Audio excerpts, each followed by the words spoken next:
Kathy and I had a couple come see us a while back that were fighting. Now, they had both been married 3 times before, and they hadn't been married very long, and they started coming to our church and they needed help, and so we met with them, and they were just great examples of people that did not know how to deal with conflict. Look, in any relationship, you're going to have conflict, especially in marriage, because you're together so much of your lives intersect with each other. There's going to be a lot of opportunities that will come through conflict because you're going to have a lot of conflict. So you better learn how to resolve it. You better learn how to get stronger through it. You better learn how to fight fair. In Ephesians chapter 4, we get 5 principles for fair fighting when it comes to conflict. The first is found in verse 25. It says, "Therefore, put away lying, let each of you speak the truth." Don't lie to each other. Obviously, never lie. Don't be dishonest. Speak the truth. But also be honest about your feelings. Be honest about the fact that, look, there's a situation here we need to talk about. There's a situation that is a problem. Now, examine yourself and make sure it's legitimate, but then be honest. If your mate asks you, is something wrong? Be honest. Second, stay controlled. It says in verse 26, "Be angry and do not sin."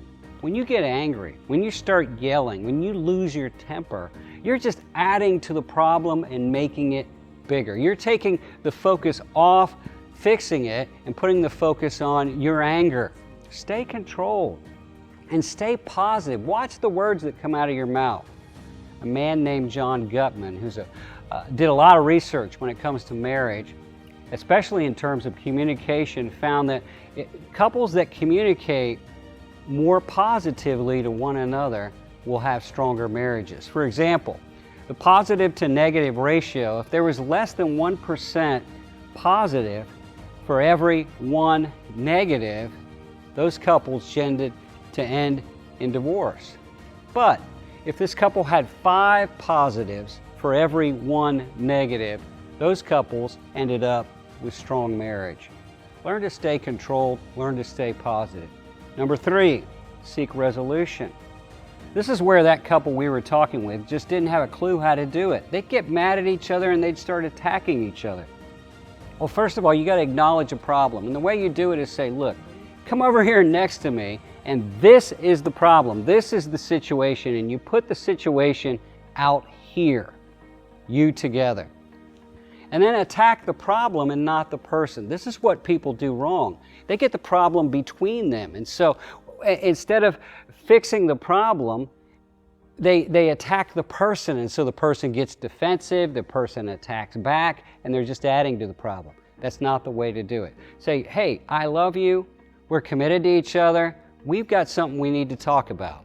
Let's talk about this issue and let's work on fixing it together. Admit your share. Okay, I can see where I'm adding to the problem, or I started this problem. I admit my share of the problem and ask forgiveness. We talked about that. Be willing to say, look, I see it. I was wrong. I'm sorry. Forgive me. I love you.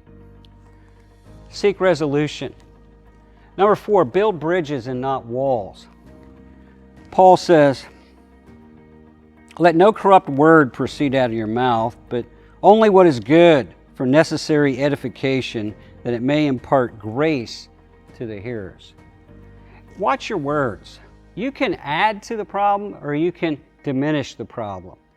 Take away the unhealthy, the unnecessary, the words that just hurt the other person, and put in words of grace, words of edification. Everything you say should pass this test. Is what I'm saying true? Is it really true? Is it kind? Is it necessary? Do I really need to say it? When you do that, you're building bridges all the time instead of building walls. Number 5, replace the bitterness with kindness. Okay, you've gone through a situation, your mate has hurt you, you've talked about it, you've tried to resolve it, you're trying to do your part.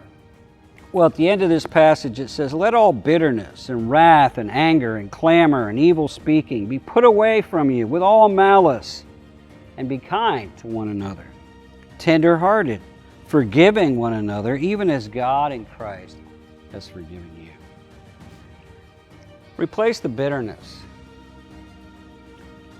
with kindness and forgiveness. Choose to forgive. Choose to love. It's a choice. You might not feel it, but you make the choice. I guarantee you, if you will practice these principles of fair fighting, you can resolve conflicts, and conflict will actually bring you closer instead of further apart.